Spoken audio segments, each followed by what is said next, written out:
Hello and welcome to Sweet Home California. My name is Jennifer and it is about 6 o'clock. I've just gotten back from setting up my precinct um, in Kern County, California. And we had some bumps in the road. We've got some new technology that we're going to be using tomorrow. So we'll see how that goes.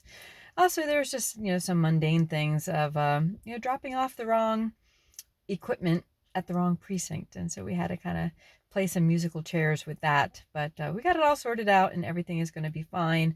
We are ready to take in your votes tomorrow.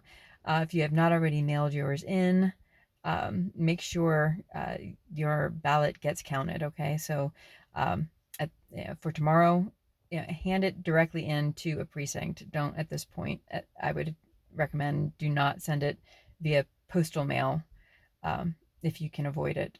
If that's your only option, then yeah, go ahead and do it. It should be fine, but I just prefer making sure that everything gets to the precinct on the same day. And if you hand in your mail-in ballot at a precinct, it will get to the um, the county where they count everything. It'll get to them that same day. Whereas with the post office, it probably won't get there until Wednesday. Probably won't get there until Wednesday or possibly Thursday, depending on how big your county is or whatever. Anyhow, please pray that God is watching over our elections and that the people that He wants uh, are put into leadership positions. Um, my opinion is that should be the MAGA Republicans, not the rhinos, not the dinos, not the Democrats. But if you've got a choice between a Democrat and a rhino, you're going to have to look at the person. I think in most cases, the Democrats are voting party line with Biden. So for that reason, especially on the topic of life, for that reason alone, I would choose a rhino over a Democrat. But you've got to make those decisions yourself. You still have time. Do some research. There's a lot of other things on those ballots besides just the legislatures and your governors. You've also got judges, you've got Board of Education folks, you've got state controllers. There's a lot of different things that are on that ballot. And if you've been waiting to the last minute to even look at what is on that ballot, don't just go into the precinct not having any idea of what you're looking at.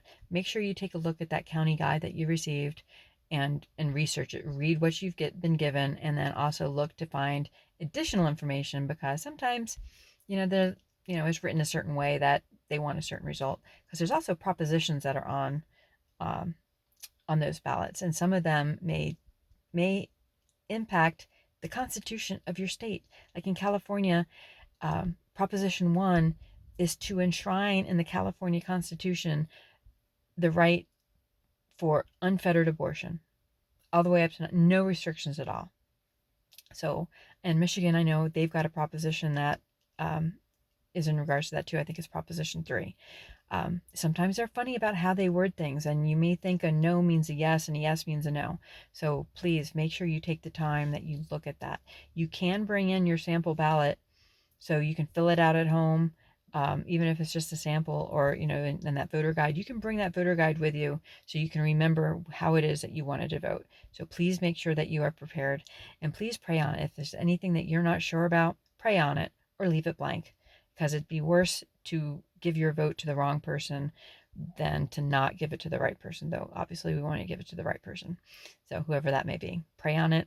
God bless. Thank you so much. If you have time that you can be in at the polls and you can be an observer, please take the time to do that. Be part of the system. I know in my precinct we are so short-handed. Only 3 of us showed up to do the setup, and there were supposed to be 5 or 6. One was a last minute, had to cancel because of work. One had to be asked not to come back because they were sick. So we really need people to step up and volunteer for these positions. And in a lot of counties, they do have some pay for it. It's not a lot. It's not like a full day's pay or anything, but it is better than nothing. And remember, this is our democracy. We need to participate in the process. At this point, there is you're not probably not going to be able to get a paid position because election day is tomorrow. You didn't have time to go to the training, but you can take a look and see how things are going just by being there and seeing how things work. And then the next time, the next election we have, make sure that you sign up and that you volunteer to be a part of it.